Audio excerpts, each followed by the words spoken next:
大家好，娜姐喺度。咁喺開始之前呢，記得俾個 like 支持一下我哋今日嘅節目。咁今次呢，我哋就講下2025年8月31日喺 Melbourne 啦，同埋其他澳洲嘅城市舉行嘅澳洲大遊行反移民嘅抗議。咁話說咧，呢一個活動咧，真係一個城中熱話。阿李晨，你喺香港嗰邊聽到嘅時候，有啲乜嘢嘅感受？會唔會好驚啊咁樣呢？定係點樣呢？我梗係驚啦！大家好，我係阿李晨嚇。你驚咩？講即係我梗係第一個諗起你咯，大佬係咪先？呢一個嘅 March for Australia 呢個大遊行啊，咁我第一時間見到即係似暴動啊，直情係似暴動噶。咁我竟然咧，我去搜集下呢個究竟呢一個遊行嘅背後嗰個主辦係邊個啦？竟然咧係冇一個好清晰嘅答案，係好神秘嘅喎。咁佢哋係未完全公開究竟係邊位啦。咁根據而家嘅資訊咧，佢哋係一班咧民族主義同埋極右翼嘅人士啊，同埋好 loose 嘅 coalition 啊。咁部分咧仲係有一啲係白人至上主義嘅聯繫啦，即係呢個咁樣嘅關係啦。咁呢個抗議活動咧係唔單止係 Melbourne 啦，咁仲有 Sydney 啊、Canberra 啊、Brisbane 啊、Adelaide 啊、Perth 啊，同埋Townsville 嘅等地區啦，但係唔知點解呢個衝突咧喺 Melbourne 咧係最激烈嘅喎，咁亦都咧吸引到好多傳媒嘅目光啊！嗱，姐，咁啊我真係第一時間諗起你話，我真係 send 短信問你，喂，點啊？咩環境啊？你喺邊啊？係嚇。咁我初頭咧，不如我講下我初頭聽到呢個消息有啲咩感受啦。咁我初頭聽到嘅時候，其實呢一個反對嘅大規模嘅遊行啦，咁我都覺得有啲不安喎。我喺度諗，咦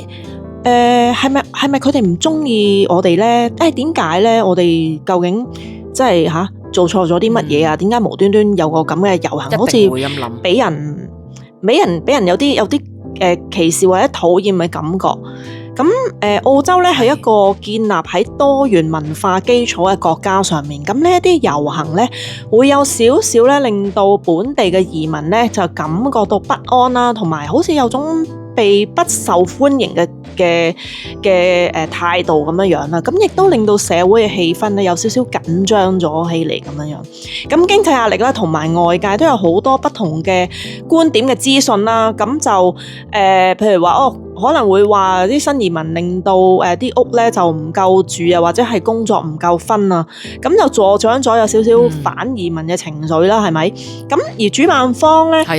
佢就想話其實關注實際嘅問題咧係政府政策嘅問題啊，因為如果你有好多人咧再不停咁樣入嚟嘅話咧，咁就會導致呢個房屋嘅短缺啦。唔係反對咧新移民，即係唔係反對淨係移民，而係大規模嘅移民咧，咁就真係會有少少影響啦。咁有啲參加遊行嘅人咧，都話唔係一個即係種族主義嘅問題啊，而係大量嘅移民咧，會令到社會唔夠屋、唔夠工作，或者係令到即係呢啲問題會產生啊。咁就移民嚟嘅人咧，只要大家咧係本身喺度嘅人，大家尊重翻大家嘅文化啦，咁其實咧係冇太大嘅問題嘅，唔係話特別去針對移咗民嘅人嘅咁樣講啦。咁但係新納粹同埋白人主義嘅主義者嘅人啦，咁其實都混雜埋喺呢個遊行當中啊，咁令到咧呢個遊行好似係有啲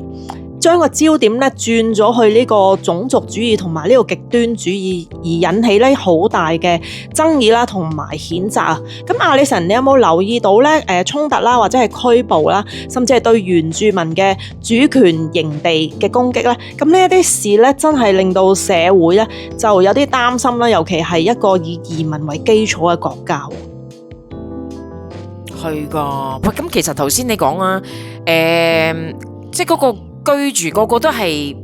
衣食住行噶啦，呢4樣嘢住搞唔掂嘅話咧，好大問題。咁嗰陣時候，我哋之前好多集之前都講過阿里神喺呢一個布里斯班嗰個居住嗰個經驗啦，根本就揾唔到屋租嘅，租一間咁樣嘅細細地嘅 unit 咧，好似唔知2房定1房嗰啲啊，有冇搞錯啊？有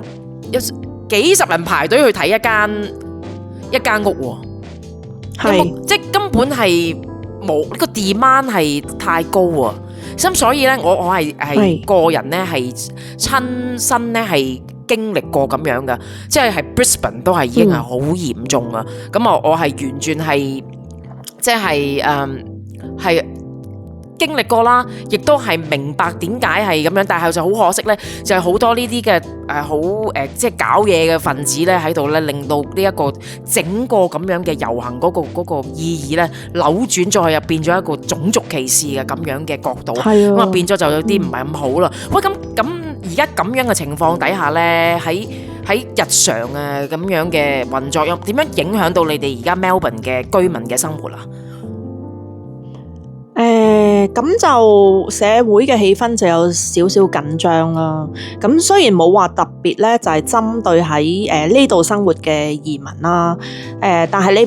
你都唔知有冇即係機會，即係啲人就趁呢個機會就係特登去搞事或者係挑起一啲紛爭啊咁樣啦。例如國際學生啦，或者係華人啦，或者係印度裔嘅家庭啦，咁大家都會擔心啦，或者係即係其次就係呢個治安嘅問題啊，同埋暴力嘅問題，而家日日都令到人哋即係人心惶惶，即係都會好驚。咁喺市中心嘅衝突啦，警方都有用呢個胡椒噴霧同埋警棍啊，咁就亦都拘捕咗一啲人啦。咁就連同呢個原住民嘅營地咧，都俾人攻擊。咁市中心咧亦都變咗係呢個武器嘅管轄區，咁封路啦，同埋去查呢個搞到大混亂嘅居民啦，同埋商家咧都當中咧亦都係點啊？即係大家都好驚啊，去影響到佢哋嘅生意啊，影響到生活啦，同埋社交咁樣樣。咁咧就再者咧就係呢個社群嘅關係咧，亦都有少少緊張啦，咁啊種族主義同埋呢個誤解咧，都或者會有啲嘅加深啊，咁樣係啊，咁破壞咗社區嘅和諧啦，咁最重要就係呢個心理咧，同埋呢個經濟咧，都會有少少影響，即係你自己個心都覺得有啲揞住咁樣做乜事啊，咁樣點解會咁樣？係咪佢哋真係唔係好中意我哋呢啲移民嚟嘅人咧？咁啊，因為呢啲嘢咧就即係令到嗰個即係好似你小心啲講嘢啊，唔好亂咁噏啊，咁啊亦都係連累咗少少本地嘅生意咧，因為大家都為咗呢個安全問題咧，都會少咗出去咁樣樣咯，係啊，係咁，但係會唔會話即係覺得心理方面會唔會覺得自己係黃種人又或者係亞裔人咁樣被牽連咧？即係身為香港人，會唔會覺得自己又會俾人針對埋一份咧？出街會唔會擔心呢樣嘢咧？都會㗎，係啊！我而家譬如我出去，我都會係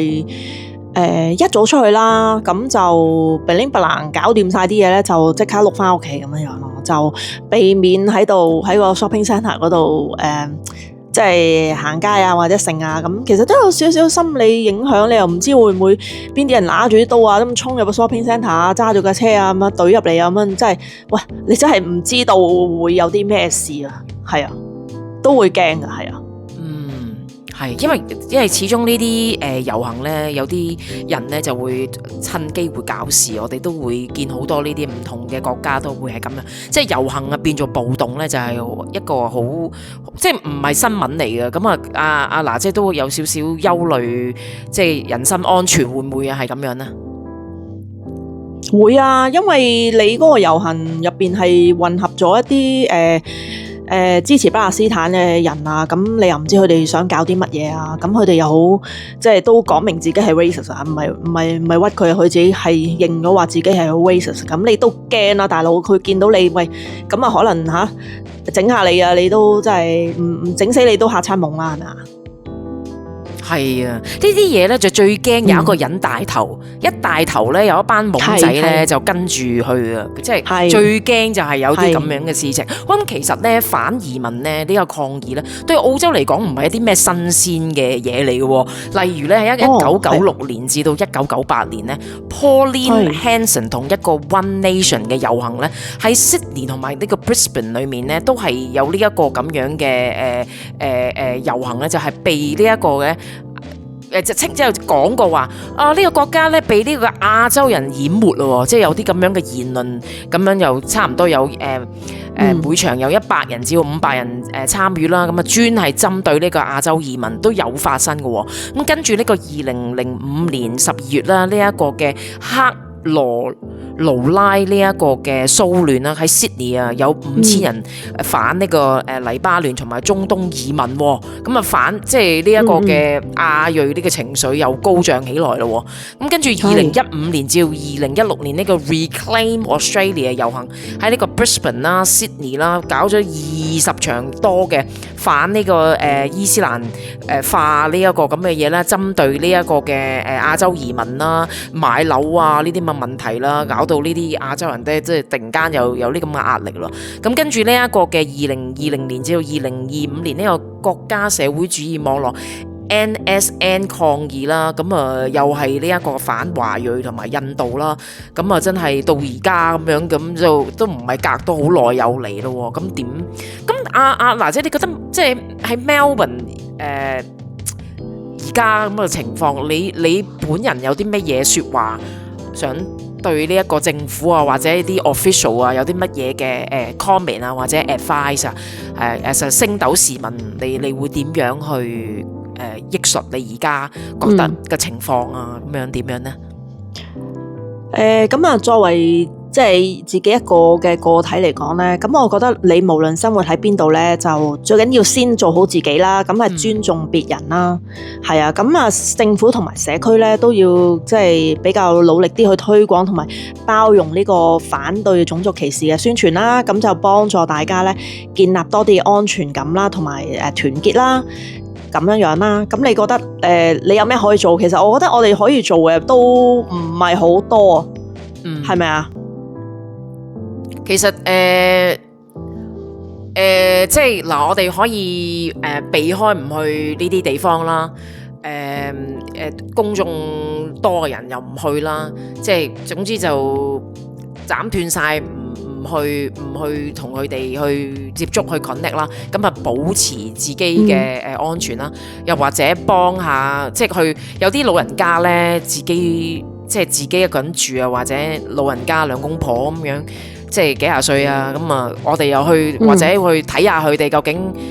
發生咩事啊，即係去 connect 翻我哋嘅中國人嘅 community 啊，或者同啲細路講下而家發生啲咁嘅事啊，咁啊你自己言行舉止要小心啊，盡量就唔好去出去啊咁樣咯。咁即係佢我避咯，